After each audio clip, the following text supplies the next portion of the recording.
professor de um departamento de ciência da computação na UFMG, né? E um departamento, vamos dizer, de ciências duras, onde você tem a computação, toda a parte teórica disso, né? Mas, por várias questões, eu comecei a pensar em aspectos mais amplos da computação. Qual é o papel disso na sociedade, qual é o papel disso na vida individual, né? E depois de passar alguns anos também no governo, né, ficou claro para mim a importância de políticas públicas que dão uma direção para desafios que o país tem, né? Mais recentemente eu tenho 3 netos, né, de 5, um de 1 ano e 3 meses e um de 3 meses. E aí vem a preocupação que vem pela frente, né? E essa é a principal pergunta que eu queria apresentar aqui, alguns aspectos dessa pergunta. Coloquei, na verdade, 2 subperguntas, né? Como você imagina o futuro? Se eu perguntar aqui ou em qualquer outro lugar, pode ter diferenças com relação à direção política, à ordem econômica, a importância ou não da manutenção do meio ambiente, vai depender de quem você perguntar. Mas eu acho que tem um ponto comum às respostas, que esse futuro vai ser cada vez mais digital.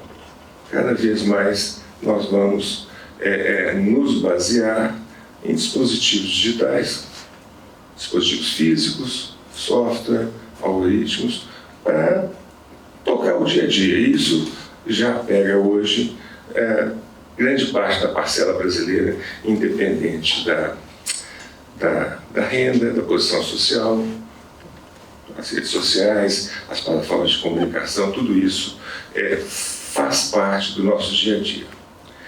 Mas aí eu tenho uma outra pergunta que tem me preocupado, né? E que se eu perguntasse para um dos netos, os filhos já são mais velhos, já têm as profissões deles, né? Mas para os netos, o que você vai ser? O que você quer ser quando crescer? Pois essa é uma pergunta que eu não sei responder, mas tem alguns pontos associados a essa pergunta que me preocupam e que eu acho que, como sociedade, a gente tem que ampliar o debate sobre isso, tá? Estima-se que 80% dos empregos tenham potencial de serem impactados, se não transformados, por essas tecnologias de inteligência artificial.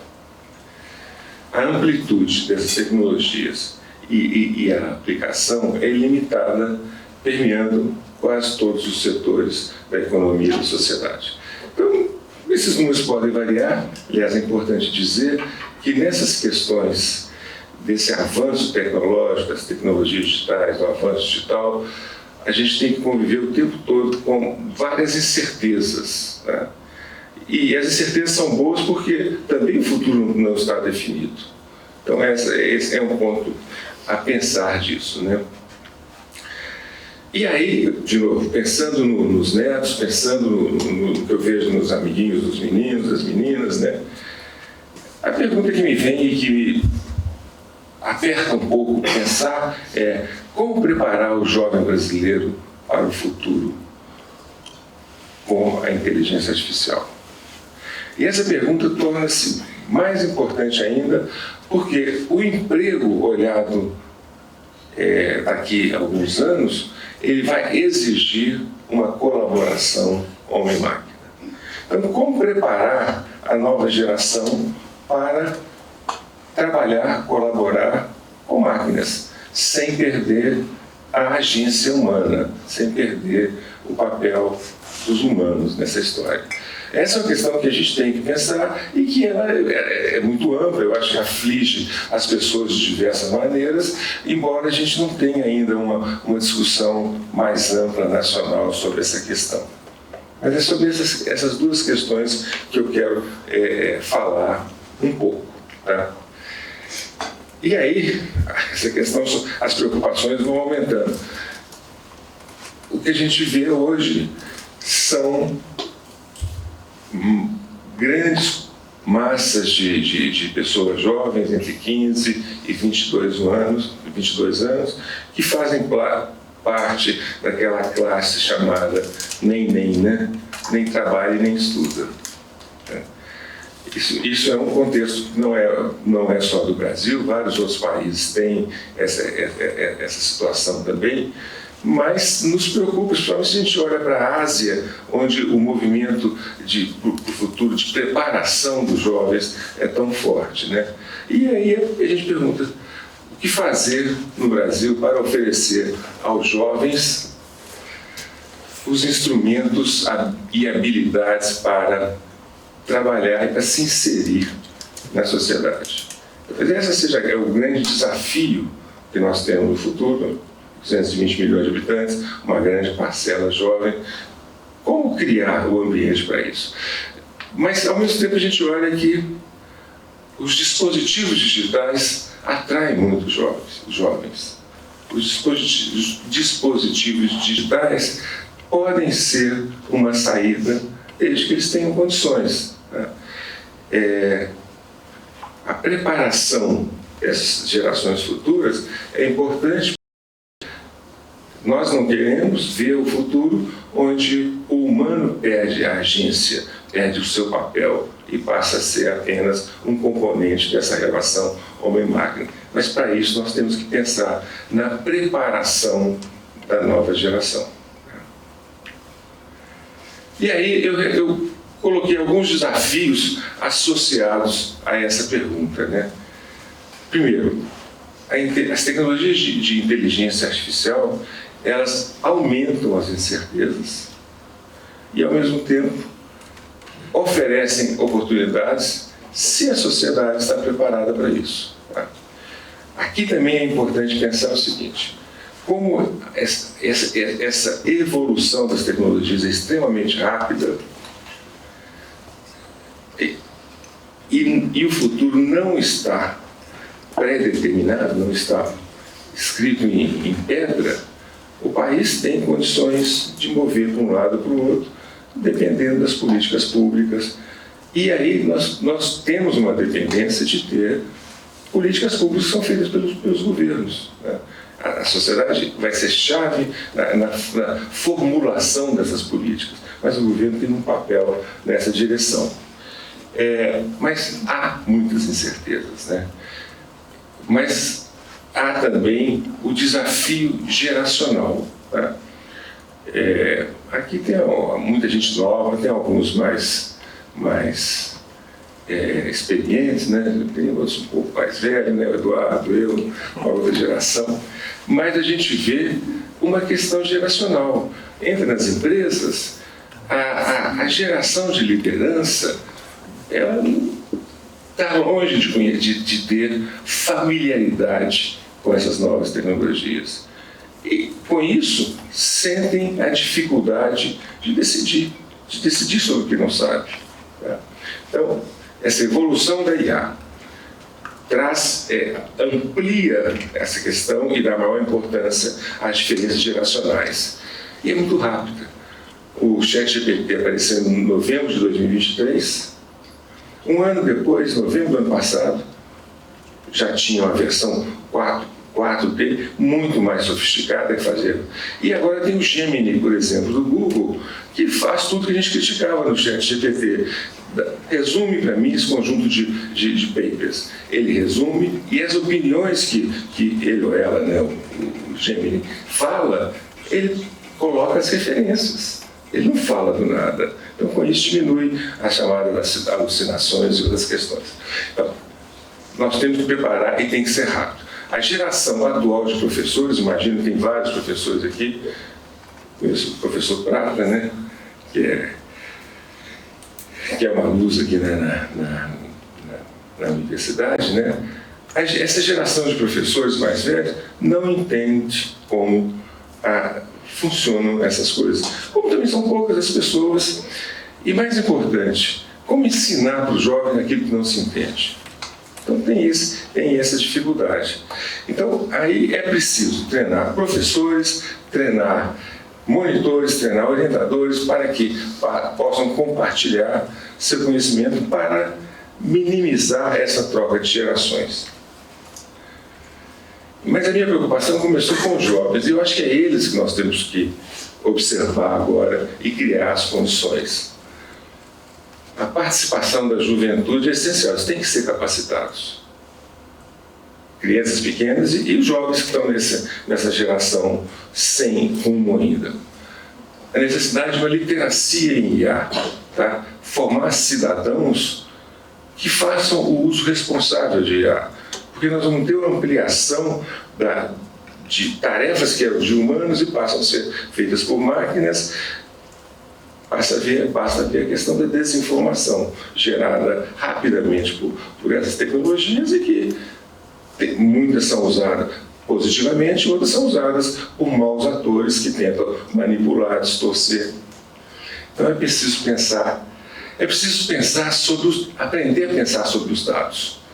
Países do norte da Europa ensinam as crianças atualmente a como entender aquilo que se vê digitalmente, a saber distinguir, aprender a distinguir uma informação verídica de uma informação duvidosa. Feito, as crianças aprendem a atravessar as ruas, né, para ir para a escola, tem as regras, é preciso de ensinar isso. Trabalho para os jovens. O trabalho digital atrai os jovens, mas eles não podem ser simplesmente o trabalhador, por exemplo, que é usado na indústria de IA, que é de rotular as notícias, rotular as imagens, de modo a criar uma base de treinamento. Então não é isso que nós queremos para o jovem brasileiro. É preciso pesquisa acadêmica, pesquisa profunda, para entender qual que é o impacto dessas tecnologias nos diferentes setores da sociedade, no comportamento das pessoas e dos jovens. Tá? Os algoritmos que compõem essas tecnologias, eles modulam, eles determinam o comportamento, porque eles interagem a partir das respostas, eles têm um processo de realimentação e vai manipulando o usuário. Né? Diversidade nos debates. Nós precisamos debater essas questões com a inclusão de jovens em diferentes condições sociais, nas plataformas de cooperação e experiência. É necessária uma visão multissetorial e inclusiva dessas discussões. Tá? E mostrar para os jovens que eles podem fazer uma diferença no mundo, porque há possibilidade dessas tecnologias serem usadas no combate, na busca de soluções para problemas globais, aquecimento, educação, produção de alimentos. As tecnologias podem beneficiar nessa direção. E é importante aí, a professora mencionou ali, né, a diversidade. Se vocês olharem os cursos de ciência da computação, no Brasil a maior parte é homem, meninos. Tá? Em grande parte, talvez 75%, nos que tem muitas meninas, 25%. Por quê? Porque muitas meninas têm aquele estereótipo de que a computação é chata, tem um nerd lá, cheio de óculos, fica no escuro mexendo no computador. Mas não, à medida que isso ampliou, a computação tem as possibilidades de desenvolvimento de software, design, animação, mas tem as relações humanas. E cada vez mais as outras áreas têm que ter um conhecimento de computação, a medicina, as humanidades, as ciências sociais. Então, e aí isso abre parte para o interesse de atrair as meninas também, que é chave. E aí, quais são ações, iniciativas para o futuro? Então, as iniciativas são tímidas ainda nessa questão. Como preparar o jovem para trabalhar num futuro onde as máquinas vão ter um papel cada vez mais atuante, né? E um exemplo aqui, por exemplo, um projeto lá no meu departamento, né, Programa Cientista de Dados. Tá? É um programa interessante, visando.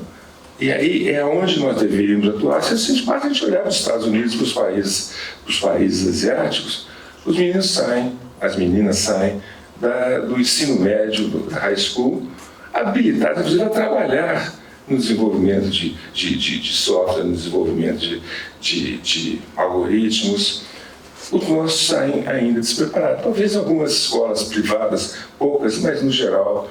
Então, é preciso capacitar os alunos do ensino médio a realizar tarefas de ciências de dados. Ele vai passar por estatística, vai passar por uma série de conhecimentos técnicos para aprender a tratar isso. Tá?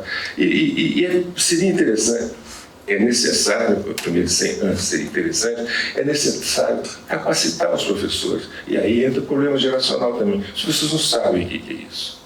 E por não saberem, é o que acontece nas empresas também, as lideranças às vezes bloqueiam para não ter que decidir sobre isso. Não é a hora, tá? Então é preciso treinar os professores do ensino médio. É preciso, e de uma maneira interessante de tornar o aprendizado, é associar esse ensino à solução de problemas.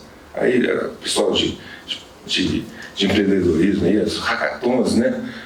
Dá os problemas com cursos rápidos, né? Essa ideia dos colegas meus no departamento de computação é um curso de longa duração, 9 meses, 2 ou 3 horas por semana, treinando professores. Então, para vocês verem os números, 40 escolas, 30 alunos, capacitando 1.200. É uma iniciativa importante, mas é muito pouco ainda. E aí a questão que vocês mencionam aqui, né, como ampliar, como escalar essas questões, talvez valha a pena olhar a Índia. A ambição lá é muito maior nessas questões. Nós precisamos de cursos de curta duração para dar as habilidades para 100 milhões de indianos. A indústria depende disso. E lá é uma questão de sobrevivência. Uma das grandes indústrias é a indústria de software, a indústria de terceirização de serviços, de sistemas de software. O ChatGPT, isso aí vendo os alunos já, resolve grande parte dos problemas que pediu para escrever software na universidade. O retorno que nós estamos pensando é, vamos voltar a arguir os meninos e as meninas, uma arguição para dar nota, porque senão o ChatGPT escreve o código, gera o relatório, e o que se aprende com isso? Então, para a Índia é fundamental. E não é só o governo. A Microsoft anunciou uma iniciativa para treinar até 2025, ano que vem, 2 milhões de indianos, sendo uma grande parcela trabalhadores da indústria. Aí é outro ponto de importância. Funcionários do governo. Eles têm que saber isso também. Tá? E professores. Então, 2 milhões. Qual o plano que nós temos?